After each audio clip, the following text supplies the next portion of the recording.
When Clara first suggested the idea, she sounded almost too cheerful. A family vacation, she said, waving the resort brochure in front of me. You, me, Ryan, and Sophie. It'll be fun, just like old times. I smiled, though a strange tug hit my chest. Ryan and I haven't exactly talked much lately. You sure it won't be awkward? She laughed softly. Come on, you two were inseparable once. This might bring that back. Her eyes glimmered with excitement. Too much excitement. You've been working non-stop, she continued, tracing her fingers on my arm. You need a break. We both do. I wanted to believe her. I wanted to think this was just her way of saving our fading spark. All right, I said finally. Let's do it. The week passed in a blur of packing, messages, and anticipation. On the morning of the trip, Ryan's SUV pulled up outside. He stepped out, taller and leaner than I remembered, his smile wide but somehow practiced. Look who's still alive, he joked, hugging me hard. Man, it's been ages. Clara's voice brightened. Ryan, you look great. Their hug lasted a second too long. Or maybe I imagined it. I told myself not to be paranoid. Family doesn't think that way. Sophie climbed out next, greeting me warmly. She had always been gentle, quiet, the kind who saw everything but rarely spoke. When our eyes met, there was something like hesitation there, fleeting but real. The drive to the resort was long but filled with laughter. Clara and Ryan shared old college stories, finishing each other's sentences like they had rehearsed them. Every time Clara laughed, Ryan glanced at her, not playfully, not casually, like there was a hidden meaning behind it. At one point, Sophie leaned closer and whispered, You okay? I forced a smile. Yeah. Just tired. She looked at me for a long second. You've always been bad at lying. When we arrived, the ocean stretched wide and gold under the sunset. The resort was everything Clara had promised. Romantic lights, palm trees, soft music drifting through the air. Over dinner, everyone seemed perfectly happy. Ryan ordered wine for the table, cracked jokes, and told embarrassing stories about me. Clara laughed too easily, her hand occasionally brushing his when they reached for something. Remember our beach trip back in college? Ryan said, looking straight at Clara. We got caught in that storm. She froze for half a heartbeat, then smiled. Yeah, that was a wild night. I tried to keep my voice steady. You two had a lot of adventures, huh? Ryan grinned. You could say that. Sophie's fork clinked against her plate. The sound echoed louder than it should have. Maybe we should toast, she said quickly. To new memories. I lifted my glass, though my stomach felt tight. Clara met my eyes and smiled. To family, she said softly. To family, I echoed. Later that night, when everyone went to their rooms, I stood by the balcony watching the moonlight spill over the sea. Clara joined me, wrapping her arms around my waist. See, she whispered against my back. Everything's perfect. I nodded slowly, even though my chest felt heavy. Yeah, perfect. But as the waves crashed below, I couldn't shake the image of Ryan's eyes meeting hers. Like two people sharing a secret I wasn't supposed to see. The morning sun poured into our room, glinting off the balcony glass. Clara was already dressed, tying her hair up while humming softly. You're up early, I said, rubbing my eyes. Couldn't sleep, she replied. Ryan wanted to go check out the nearby cliffs. I told him we'd all go after breakfast. We? I asked, forcing a grin. You two seem to be getting along pretty well. She smiled faintly. He's family, remember? It's nice to reconnect. Yeah, I said, though something about her tone felt off, too even, too careful. At breakfast, Ryan pulled out a chair for her. You've got to try the pancakes, Clara. Best thing on the menu. She laughed. You said that about the omelet yesterday. He winked. What can I say? I'm easily impressed. Sophie rolled her eyes. You two should just open a food blog at this point. They all laughed. I didn't. Later, while unpacking the last of our bags, I noticed something, a gray jacket draped over the back of our chair. It was Ryan's. I knew that brand, that smell. Hey, Clara, I called. Why is Ryan's jacket in here? She looked up too quickly. Oh, Sophie must have brought it by mistake. She came by earlier. I nodded slowly. Sophie did? Yes, she said, her voice tightening. She dropped off some towels and probably left it here. Strange, I murmured. Because Sophie was with me by the pool 10 minutes ago. Clara blinked, then forced a light laugh. Then maybe Ryan forgot it here last night when you guys came in to talk. I didn't remember him stepping inside. I didn't say that out loud. Instead, I smiled and folded the jacket neatly. Right. Easy mix-up. That evening we sat on the beach watching the sunset. Ryan tossed a pebble into the waves. You ever think about how simple life used to be? He asked. Sure, I said. Back when we trusted people without question. He smirked faintly. That sounds deep. Everything okay? Yeah, I said flatly. Just thinking. Clara joined us, brushing sand from her legs. You two look serious. What's up? Nothing, I said. Ryan's just reminiscing. She looked at him and he smiled at her in a way that twisted something inside me. That night, I lay awake listening to the soft hum of the ceiling fan. Clara's breathing was steady beside me, but I couldn't sleep. My thoughts kept looping, her laughter at breakfast, the jacket, her excuses. I finally whispered, Clara? She stirred. Oh, do you think we're okay? She turned toward me in the dim light. Why would you ask that? I don't know, I said. You seem distant. Or maybe I'm just imagining it. She sighed, brushing my cheek. You're imagining it, love. You always overthink. Ryan's family. Don't be jealous of family. Her tone was gentle, but her eyes were guarded. Jealous? I repeated softly. Is that what this is? Yes, she whispered. You've been tense since we got here. Can we just enjoy this vacation, please? I nodded. Sure. But when she rolled over, I stayed awake. Something didn't sit right. Around midnight, I heard footsteps outside. Slow, careful. Then a whisper, soft, low, familiar. My chest tightened. I got up quietly, stepping toward the door. The hallway light seeped through the crack under the doorframe. The voices faded, but I caught fragments. Clara's name, a quiet laugh, then silence. I opened the door just enough to look outside. Nothing but shadows and moonlight. When I crawled back into bed, Clara shifted slightly, murmuring in her sleep, or pretending to. I couldn't tell anymore. I stared at the ceiling until dawn, my mind spiraling with questions I was too afraid to ask out loud. The resort still looked perfect in the morning. The waves still sang against the shore. But something inside me knew, the first crack had already formed. I woke early, hoping the sea breeze would clear my head. The path between the cottages was quiet, lined with palms that swayed lazily in the morning sun. I passed Ryan's cottage, meaning to keep walking, but then I noticed it. His door was half open. I hesitated. Maybe room service had come by. Maybe. But curiosity tugged at me, sharp and relentless. I stepped closer. 2 coffee mugs sat on the nightstand. And then, Clara's scarf. Her red silk scarf, the one I gave her last anniversary, sprawled across the edge of Ryan's bed like it belonged there. Before I could move, I heard Ryan's voice. You should leave before someone sees. Clara's voice followed, hushed but unmistakable. Relax. No one's awake this early. My heart stopped. Every sound, the wind, the waves, even the birds, faded. I backed away, careful not to let the door creak, and walked fast, my pulse pounding in my ears. By the time I reached our room, my hands were trembling. I stared at my reflection in the mirror, barely recognizing myself. No, I whispered. It can't be what it looks like. When Clara walked in a few minutes later, her hair was damp, her cheeks flushed. Morning, she said lightly. You're up early. Couldn't sleep, I managed. Where were you? Went for a walk, she said, eyes darting away for a split second. The air's so fresh this morning. I forced a smile. Yeah, must be. At breakfast, Ryan greeted everyone with a grin too wide to be real. Morning, everyone. Hope you're ready for another beautiful day in paradise, he said. Clara sat beside me, stirring her coffee but never meeting my gaze. Sophie sat opposite us, quiet, her fork barely touching her plate. Ryan chuckled. You look tired, cousin. Late night? I shrugged. Couldn't sleep. The waves were loud. Clara added quickly, yes, same here. Ryan's eyes flicked toward her. Same here, he echoed softly. The table went silent for a moment. Sophie looked up, then back down. So, I said, breaking the tension, what's the plan for today? Boat ride, Ryan said. Thought we'd explore the reefs. You in? Of course, I said. Family adventure, right? He grinned, but I could see it now, the twitch in his jaw, the flicker of guilt behind the charm. After breakfast, Clara excused herself.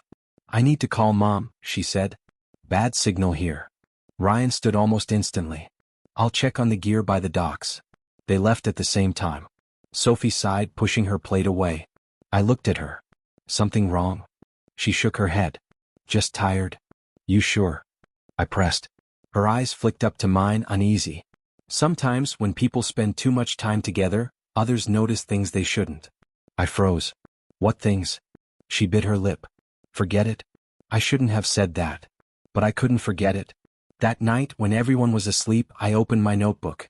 I started writing small things. The jacket in our room, the scarf in Ryan's cottage, Clara's excuses, Sophie's warning. It felt ridiculous, childish even, but I needed to see it on paper. Maybe if I wrote it down it would look less real. I whispered to myself, "You're overthinking again. It's just bad timing, coincidences." But as I wrote the word scarf, my hand trembled. I remembered how it looked against Ryan's bed, how his voice had softened when he said her name. Leave before someone sees. The words replayed like a broken record. When Clara returned later that night, I asked casually, "Did you see Ryan today?" She smiled faintly. "Of course. We were all together." "Right," I said quietly. "All together." She kissed my forehead and whispered, "You worry too much." But her perfume carried a hint of the same ocean breeze that lingered outside Ryan's door that morning. And I knew, no matter how much I wanted to deny it, the door that should have been closed had already opened something I couldn't shut again. The rain started just after sunset, soft at first, then heavy enough to drown out every other sound. The sky looked bruised, the kind that matched the heaviness in my chest. Clara sat near the window, scrolling through her phone, humming faintly. "Rain like this makes me want to stay in," I said. She smiled without looking up. "I booked a spa session. They have this aromatherapy thing. I'll be back in an hour or two." "Tonight?" I asked. "In this weather?" "It's inside the resort," she said casually, still typing. "Don't wait up." I nodded, but something in her tone, it was too smooth, too practiced. When she left, I stayed seated, pretending to read. Then her phone buzzed on the table. The screen lit up for only a second, but it was enough. "Room 207. Hurry." My breath caught. I stared at the message until it faded.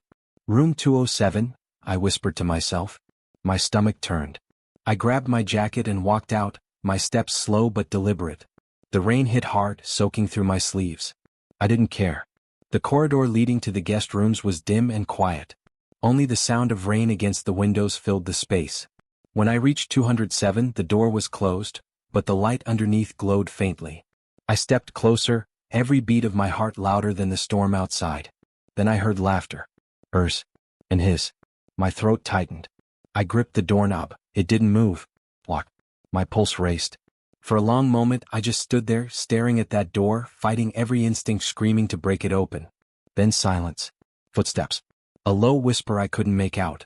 I turned away before I did something stupid. My vision blurred, not from the rain this time. I walked until I couldn't hear their voices anymore. Back in my room, I sat on the bed, hands shaking, the rain pounding like an accusation on the windows. I tried to tell myself I misunderstood, that maybe the message wasn't meant for her, that the laughter I heard wasn't real. But lies don't sound that familiar unless you've lived with them. When the door opened hours later, she walked in smiling faintly, her hair perfectly brushed, her skin glowing. "Back already?" I asked quietly. She nodded. "The spa was amazing. You should have come." I forced a laugh. "Maybe next time." She hung her bag on the chair and walked toward me. That's when I caught it, the faint scent of cologne. Not hers. It's Ryan's. I froze. She leaned down and kissed my cheek. "You look tired," she whispered. I stared at her, my voice cracking. "Yeah," I said slowly.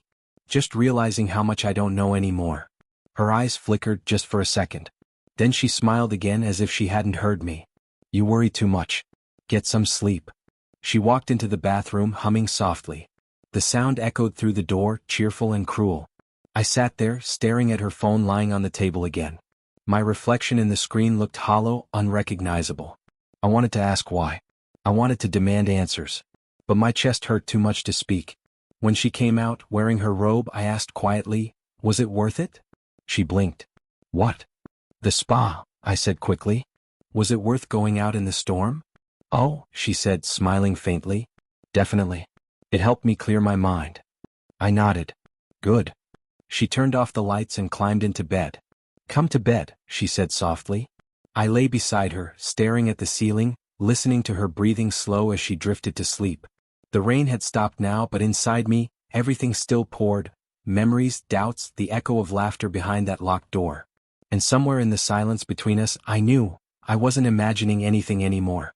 The breaking point had already passed. The morning air felt heavy, like the world itself knew what was coming. Clouds pressed low over the ocean, gray and restless. Clara sat at the table, stirring her coffee but not drinking it. "Come take a walk with me," I said quietly. She looked up, hesitant. "Now. It's about to rain." "All the better," I said. "No one will be around." We walked toward the cliffs, the sea crashing below. The wind tugged at her hair, and for a moment, I almost forgot the question burning in my chest. But then I stopped walking. "Clara," I said, my voice rough, "are you seeing Ryan?" Her eyes widened. Then she laughed, but it wasn't real. "Don't be crazy." "Crazy?" I said, my tone sharper than I meant. "I saw your scarf in his room. 2 mugs. A message, room 207. Don't make me pretend anymore." She froze, her lips parting slightly. The color drained from her face. She started, but the words tangled. "It wasn't what you think." "Then tell me what it was," I pressed. "Because I've been awake every night trying to convince myself I'm paranoid. That I don't see what's right in front of me." Her chin trembled. "It was a mistake," she whispered finally. "It wasn't supposed to happen." The words sliced through me. So it did happen. Tears filled her eyes. "I didn't mean to hurt you. Ryan was just—" "Don't say his name," I snapped. She stepped closer, reaching for my hand. "Please, I was lost. You've been distant lately, and he— Don't you dare blame me for this." My voice broke. "You don't fix loneliness by crossing lines." The wind picked up. Thunder rumbled far away. She tried to speak, but her voice drowned under the gust. Then from behind us I heard it, his voice. "Clara." I turned. Ryan was walking toward us, his expression unreadable. "Stay away," I warned. He ignored me, stepping closer.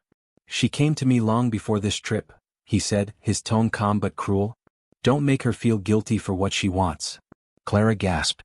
"Ryan, stop." But I wasn't listening. My body moved before my mind could. My fist connected with his face, hard enough to make him stumble back. The sound echoed with the first drop of rain. He wiped the blood from his lip and smiled. "That won't change anything," he muttered. "Get out of here," I said through gritted teeth. He looked at Clara one last time before turning away. The rain came fast, soaking us both. Clara stood there, shaking, her tears lost in the storm. "I didn't want this," she said softly. "Then why did you let it happen?" I asked. She opened her mouth, but no words came. The silence between us was louder than the thunder. I turned toward the ocean, the wind cold against my face. "There's no coming back from this, Clara," I said. "I'm sorry," she whispered behind me. I nodded without looking back. The rain washed over us, erasing everything, our laughter, our vows, our plans. All that remained was the sound of the sea and the echo of what we'd just destroyed. It was late when I heard the knock. 3 soft taps, hesitant, scared. I opened the door to see Sophie standing there, her face pale, eyes red and swollen. "Can I come in?" she whispered. I nodded, stepping aside. She walked in slowly, clutching her phone like it might burn her fingers. "I shouldn't be here," she said. "But I can't keep quiet anymore." My stomach tightened. "What do you mean?" She looked up at me, trembling. "I knew for weeks. About Clara. About Ryan." I froze. "What are you talking about?" She took a deep breath, unlocked her phone, and handed it to me. "Just read." The screen glowed in my hands. Messages, dozens of them. Clara's name. Ryan's. Secret plans, hotel bookings, and words that shattered everything I still hoped was real. "I can't stop thinking about you. Tomorrow night. Same room. He'll never find out." Each message burned deeper than the last. I felt my chest tighten, my hands shaking as I scrolled. "Sophie," I could barely speak. "How long have you known?" "Since before the trip," she said softly. "I saw them together once. I didn't know how to tell you. You looked so happy and I thought maybe it was nothing. I was wrong." I set her phone down. My breath came out uneven, my voice breaking. "You should have told me." "I know." She covered her face, tears spilling through her fingers. "I'm so sorry." The room spun. Every word, every laugh Clara and Ryan shared came back in flashes. I pressed my hands against my temples. "She said it was a mistake," I muttered. She cried. And I almost believed her. "She still might love you," Sophie said quietly. I let out a hollow laugh. "Love doesn't do this." The silence between us felt heavy, like the air itself didn't want to move. Then another knock. Louder this time. "Please," Clara's voice trembled through the door. "Please let me in." Sophie stood. "I should go." "No," I said. "Stay." Clara knocked again. I just want to explain. I opened the door halfway. She stood there, soaked from the rain, her hair plastered to her face, mascara streaking her cheeks. You don't need to explain, I said coldly. Tears poured down her face. Please listen. I made a mistake. I was lost, confused. It didn't mean anything. You chose this, I said, my voice barely more than a whisper. You chose him. She shook her head, falling to her knees. I love you. I swear I do. It just happened and I hate myself for it. I felt my throat tighten, but I forced the words out. If you loved me, you wouldn't have destroyed us. Please, she begged, reaching for my hand.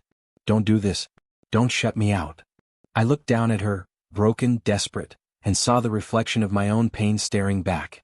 I already have, I said quietly and closed the door. Her sobs echoed through the hallway, soft at first, then fading into the night. I leaned against the door, sliding down until I hit the floor. Sophie's hand rested gently on my shoulder, but I couldn't look at her. All I could hear was Clara's voice, pleading, breaking, until even that was swallowed by silence. The drive home was quiet. The road stretched endlessly before me, but it felt narrower than ever. I gripped the wheel tightly, pretending the vibrations beneath my hands were something tangible, something I could control. I glanced at the passenger seat. Empty. It should have been her. It should have been us, laughing over memories, making plans for the future. Instead, the air smelled faintly of hotel soap and betrayal. When I finally stopped at the house, the silence was deafening. I sank into the driver's seat, willing the emptiness to disappear, but it clung to me like a shadow. Days passed, but the world seemed paused. My phone vibrated endlessly with messages I didn't open. Letters arrived too, neat handwriting, pleading, explaining, begging. Claire, please let me explain. I was confused. It meant nothing. I love you. Don't shut me out. I burned them all in the fireplace. Each curl of smoke felt like a small relief, but also like admitting the end. Ethan called. You did the right thing, man. You can't build a life on lies. I didn't answer at first. When I finally spoke, my voice was low. Right thing? Maybe. But it doesn't feel like right. It feels hollow. He was quiet. I get it. I just mean you didn't lose yourself. You didn't let her define you anymore. I laughed bitterly. Define me? She took everything I thought I knew, Ethan. She didn't just break my trust, she burned it. Every memory we had, every plan, charred. Then rebuild, he said. Start somewhere else. I wanted to believe him, but the walls of my apartment felt tighter each night. Even in my own bed, I felt watched, haunted by what should have been. I kept the photos from the trip in a drawer, untouched. Until one night I couldn't anymore. I carried them to the fireplace. The flames licked the edges as I tossed them in. Smoldering, curling, disappearing. I watched the faces, our smiles, dissolve into smoke. The scent filled the room, sweet, acrid, final. You didn't just break my heart, I whispered to the empty room. You burned the place we built it in. Clara had loved me once. I had loved her. But love had no power here. Betrayal had claimed it all. Weeks later, I ran into Ryan at the market. He avoided my eyes, awkward, distant. His wife had left him, he said nothing, and I said nothing. I didn't need to. Karma had its way quietly, without interference. I started walking every morning. Alone. No music, no podcasts, no conversation. Just the rhythm of my steps and the cold air against my skin. It reminded me I was still alive, still capable of feeling, still capable of moving. Ethan stopped by one night. You okay? He asked, handing me a bottle of whiskey. I took it but didn't drink. I will be, I said, staring at the floor. I just need time. Time to breathe without her ghost in every corner. He nodded. Take all you need. You've earned that peace even if it's slow. I watched the city lights flicker from my window, thinking about the past. I thought about her. About him. About what should have been. And then I whispered again, softly, to no one in particular, I'm walking away. I'm leaving the ashes behind. The smoke of the burned photos had vanished, but the resolve in me stayed. The past was gone. The future was mine to build. The mornings felt different now. The air was crisp, the streets quieter than before. I laced my shoes, feeling the rhythm of my heartbeat matching the steady tap of my feet against the pavement. Alone but not lonely. Not yet, anyway. Ethan dropped by one afternoon, leaning against my doorway with a grin. You've changed, he said, handing me a coffee. Stronger. Calmer. I smiled faintly. Stronger, maybe. Calmer, working on it. He laughed. Yeah, I get that. But you're walking again, thinking again. that counts. The days blurred into routines. I painted, something I hadn't done since college. The colors on the canvas were bright, messy, alive. It was like pouring all the anger, the betrayal, the emptiness into something real. Something mine. Work became my anchor. I stayed later, focused harder, losing myself in tasks and quiet victories. It wasn't distraction, it was reclamation. Slowly I felt my own edges returning. One evening I met Ava in the kitchen at work. She always had this calm presence, her warm smile like sunlight spilling in through the blinds. "You're allowed to breathe now," she said, casually stirring her tea. I froze, caught off guard by her simplicity. "Breathe?" I asked. "You're carrying a lot," she said softly. "But you don't have to carry it alone. You deserve peace." Her words settled like raindrops on dry earth. I nodded, not trusting my voice. But inside something shifted. A flicker of hope, quiet but undeniable. I started leaving my apartment earlier, walking past the places Clara and I had loved, the cafes, the park bench where we once dreamed aloud. I didn't feel the sting anymore. I felt clarity. Funny, I whispered to myself one morning, how everything that burned left room for something real to grow. Ethan called one night. "How's the heart?" he asked. I chuckled, bitter at first, then softer. "Healed, slowly. Not broken, not anymore. Just learning who I am without her shadow." Weeks passed. I met new people, shared small laughs, tentative but genuine. I didn't seek love, I sought myself. Every smile I gave, every quiet thought I entertained, felt unclaimed and free. One evening, walking past the boardwalk where the sun touched the ocean, I breathed deep and whispered, "I'm done with ashes. Done with betrayal. Done with ghosts." And for the first time in months I felt it, lightness. Not happiness forced, not relief temporary, but peace. My own. The past had tried to define me. Clara, Ryan, the lies, they all faded into memory. What remained was me. Whole, alive, and quietly unstoppable. I took another step along the shoreline, letting the waves chase my footprints. I was finally moving forward, finally free. And I smiled.